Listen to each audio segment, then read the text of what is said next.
Communications Assistant Secretary Moko Uson and her blogger friend Drew Olivar has apologized amid heavy backlash on social media and from advocates of the deaf community. Mai Bermudez tells us why. Communications Assistant Secretary Moko Uson and her blogger friend Drew Olivar have steered another controversy. This time, the two were seen doing a parody on sign language. Olivar posted a video of him mimicking a deaf person and doing a sign language version of his controversial Ipederalismo dance. He even mimicked how deaf people sound when they try to talk. In the video, Uson can be heard laughing in the background, seemingly in approval of Olivar's actions. As expected, the video which Uson posted on her Facebook blog on September 14, 2018 had gone viral and earned heavy backlash on social media and advocates of the deaf community. Senator Nancy Binay said in a statement that the video is disrespectful to the sizable deaf-mute community, who already struggle in airing their concerns and aspirations. The author and co-sponsor of the Filipino Sign Language Bill also added that such discriminatory actions set back efforts to make society more inclusive for deaf Filipinos to exercise their right to expression without prejudice. Binay also reminded Uson of her role as public servant and to refrain from mocking the people she serves. She also warned everyone that making fun of persons with disabilities is in violation of the Magna Carta for Disabled Persons or the Republic Act 9442. The De La Salle College of St. Benilde in a statement meanwhile urged the government to penalize Uson and Olivar for mocking persons with disability. On September 17, Olivar apologized for the controversial video on Facebook Live. Humihingi po ako ng tawad po sa deaf community. Ayan po, yung may mga yung mute ba or yun po ba yung tawag doon sa kan? Or iba na po ba, may patawarin niyo po ako sa pagiging insensitive ko, sa pagiging childish ko. Uson followed with her public apology as well. Humingi na po ng paumanhin si Andrew Olivar sa kanyang pagsasign language na may pabiro. Gayunpaman, I take full responsibility sa ginawa ng aking radio show partner at kaibigan. Kaya po sa ating mga kapatid sa deaf community, naway tanggapin niyo po ang aking sorry. Please forgive me. Meanwhile, the Persons with Disability Philippines on its Facebook page on Monday posted their acceptance of Olivar's apology to put the matter to rest, but other deaf groups vowed to take counteractions. Mai Bermudez, UNTV News and Rescue, Manila. President Rodrigo Duterte has formally returned several government agencies under the supervision of the Department of Agriculture. Under Executive Order Number 62, signed last September 17, 2018, Duterte ordered the return of the National Food Authority, Philippine Coconut Authority, and Fertilizer and Pesticides Authority to the jurisdiction of the Agriculture Department. The three agencies were transferred to the Office of the President from the DA in 2014 during the Aquino administration through EO 165. The EO also states the President's directive to reorganize the NFA Council, which will now be chaired by the DA Secretary and the NFA Administrator as the Vice Chairman. President Rodrigo Duterte believes the communist insurgency in the country will end next year amid stalled peace negotiations. Rosalie Cos tells us why. President Rodrigo Duterte is confident that communist rebellion in the country will soon come to an end. In a speech during his visit at the 5th Infantry Division in Gamu, Isabela on Tuesday, Duterte said the Filipino people are finally winning the war as the communist fronts in Mindanao have already collapsed. Maraming front sa Mindanao bumagsak na, especially on the right side, eastern. Davao, Agusan, and banda. Dito sa western, wala naman silang malakas na front. because the Moros are there. The president adds that with a growing number of rebel surrenderies who also turned in their weapons for decommissioning, the decades-long insurgency in the country is likely to end next year. And I think that kung maawa ang Panginoong Diyos, this will be over by about this second quarter of next year. Ang rami na kasi nagsusurrender. And ang maganda dyan is ang armas. The government and the Communist peace panels have come to the fourth round of peace talks under the Duterte administration. But Duterte ordered the termination of the negotiations pending assessment of the agreements signed between all the past administrations and the National Democratic Front of the Philippines, and because the president wants to involve the public in future peace negotiations. Rosa Licoz, UNTV News and Rescue. Malacanang tells former Interior Secretary Mar Roxas to keep quiet and let the present administration to do its job. This is the response of presidential spokesperson Harry Roque when asked about the unsolicited advice of Roxas on the rice-related issues in the country. Roque says Roxas should just shut up given his experience in Leyte during the aftermath of Typhoon Yolanda. On Tuesday, Roxas enumerated in his Facebook post his suggestions to President Duterte to resolve the rice crisis, including massive and additional supply of rice in the country and inclusion of farmers' families in the conditional cash transfer program of the government. At least 10 mayors from Cagayan Valley and Cordillera Administrative Region are under investigation for their alleged absence during the onslaught of Typhoon Ompong.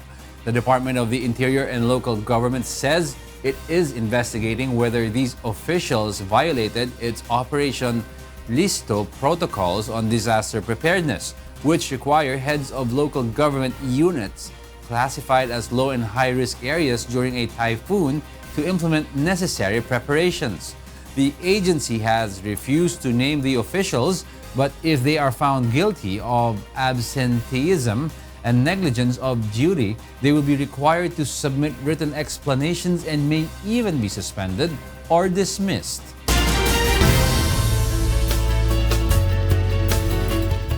A few days after Typhoon Ompong wreaked havoc in Cagayan, life in Tuguegarao is now back to normal.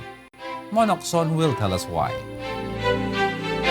As the saying goes, there's always sunshine after the rain. And this is true to the people of Tuguegarao after Typhoon Ompong wreaked havoc in the province of Cagayan.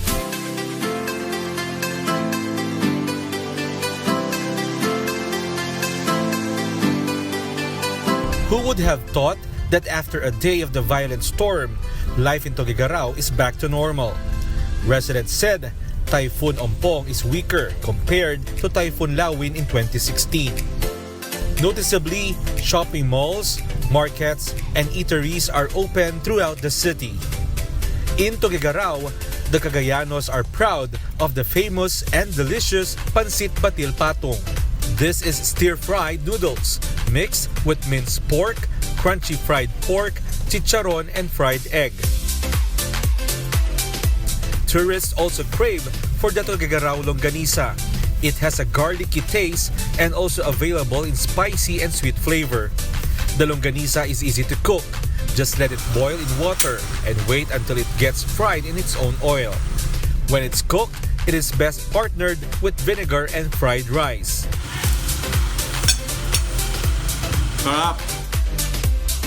Products from Carabaos, such as chicharabao, milk candy, and carabao meat are also a specialty in the province.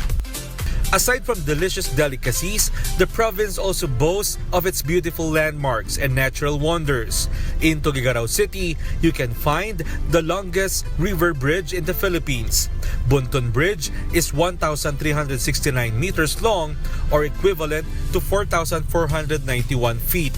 This is the bridge that connects Tuguegarao and Solana between the largest, longest, and widest river in the country, the Cagayan River.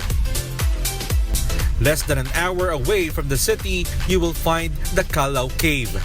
The cave is a 7-chamber limestone cave in the municipality of Peña Blanca in Cagayan. You can reach the cave through the 184 man-made concrete steps. Climbing the stairs will be worth it when you reach the top and witness the grandeur of the Calao Cave. But behind the beautiful sceneries, place and delicious food, the bravery and strong will of the Cagayanons during the typhoon is commendable. The province was battered by several strong typhoons, but Cagayanons stood strong and, as they say, Ompong, bagyo kalaing, Cagayano kami. Ompong, bagyo kalaing, Cagayano kami. Ompong, bagyo kalaing, Cagayano di kami. Ompong, bagyo kalaing, Cagayano kami! Mon Hocson, UNTV News and Rescue, Cagayan. The Department of Environment and Natural Resources is urging Benguet miners to avail of their livelihood programs following the suspension of all small-scale mining operations in Cordillera. JL Asayo tells us why. The Department of Environment and Natural Resources says there are around 500 miners from 10 small-scale mining companies in Benguet who are considered legal and have acquired special authority from the agency. However, over 1,000 miners are considered illegal, and the DENR is offering help to encourage them to refrain from illegal mining activities. The agency has opened some livelihood projects in Itogon, Benguet to help the miners affected by the suspension order on all small-scale mining operations in the Cordillera region. The programs include the National Greening Program, the Cash for Work Program, and a campaign that will employ Bantay Gubat officers. Kaya isa really pity na mawalan ito ang hanap buhay nilang ito. But in order for them naman na ma-prevent the loss of lives naman in the future, mas mabuti na siguro if they can find another livelihood in this area doon sa kanilang mga probinsya na lang. Still, the DENR says they can only do little as major part of the mining site is privately owned. Of the mining company, because it's their responsibility to guard their property, because it's a patented mining claim, and parang titulo na yan, they own the mines and the surface. Because of the geohazard situation in Barangay Ukban in Itogon, Benguet, the DENR ordered the demolition of the bunk houses in the area. However, the miners chose to stay until the tragedy. The incident prompted the agency to immediately order a stop on all small-scale mining in the area. We will reiterate na we have been doing our job here in DNR. We issued stoppage orders. The local government were properly informed of the hazardous situation in the said area. But sad to say, this thing occurred. JL Asayo, UNTV News and Rescue, Quezon City. The Philippine Embassy in East Timor ramps up its information campaign after the International Organization for Migration warned of possible increase in the number of human trafficking cases in the country. Nina Bascon tells us why. Timor-Leste remains on Tier 2 in the 2018 Trafficking in Persons report of the U.S. Department of State. The report says this is due to the government's failure to meet the minimum standards for the elimination of trafficking despite its significant efforts. Though the report cited Timor-Leste's effort in promulgating draft anti-trafficking legislation, conducting training sessions for law enforcement, and taking steps to strengthen its interagency capacity to address anti-trafficking deficiencies. It also cited the government's failure to provide shelters and protection for trafficking victims due to space constraints. And though it filed trafficking charges, the government did not obtain any conviction for trafficking offenses during the reporting period. With these deficiencies, the International Organization for Migration warns of possible increase in the cases of human trafficking as Timor-Leste looks to open its doors to more foreigners. Timor-Leste would like to adhere to ASEAN, means like free people movement. More people will come. So we need to prepare. The IOM has been working in Timor-Leste to help the government in undertaking counter-trafficking activities and regulating migration. In illegal migration, we look at working with border security to try to strengthen the institutional capacity of them, and we're in future looking to work with IOM Indonesia for border security to look at best practice and to try and stop illegal migrants from coming into the country. In line with this, the Philippine Embassy in Timor-Leste is also conducting public information campaign to prevent Filipinos from becoming trafficking victims. Para malaman ng mga bawat Pilipinos dito at saka malaman ng mga kung ano ang mga spot ng mga victims on how to paano natin sila matutulungan at masagip. The Philippine Embassy also assures they are monitoring the welfare of at least 1,500 Filipino workers in East Timor to ensure their protection from abuses. Nina Bascon, UNTV News and Rescue.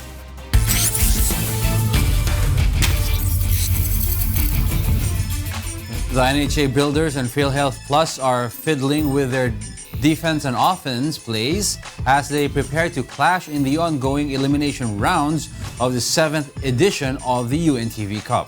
Victor Cosare tells us why.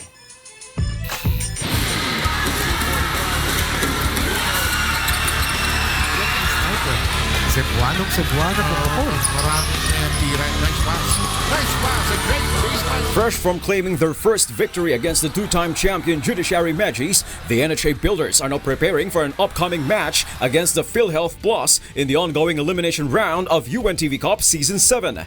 The NHA is gunning for a second win as part of its aim to have a successful campaign by finishing higher than top 4 in the last season. NHA Builders head coach Silverio Bennett Pala III says they are now ramping up practices and tactics to boost the players' stamina and amity, especially since they are set to clash with a team that also boasts of swift-footed players and skillful shooters. And hopefully sana mag-continue yung camaraderie and yung ano ng mga bagong players maka-adjust kagad dun sa mga dati kong players. Marami kasi unang-una yung mga shooting nila hindi pa naglalabasan. Yung mga passing nila, pati yung sa defense. Yung health defense nila nade-delay pa masyado. Hindi sila nag-a-adjust kagad. Kaya nababaksakan ng tao sa ilalim. So yun pa, marami pa akong dapat i-adjust sa kanila hanggat hopefully makapunta kami sa championship. Team PhilHealth Plus is also adjusting its players' techniques, refusing to get intimidated by NHA's speed and power. Together with the coaching staff, we need to adjust. Yes, may mga nakita ko naman yung plus and minus ng team namin, but we really have to help each other gang rebounding. We have to take advantage ng aming quickness and sa aming mga shooting. We need to practice more. PhilHealth has yet to record a win after suffering a defeat from their debut match with DA Food Masters last week. The NHA and PhilHealth clash is the first of the 3 games slated on Sunday at the Pasig City Sports Center. Victor Cosare, UNTV News and Rescue, Philippines.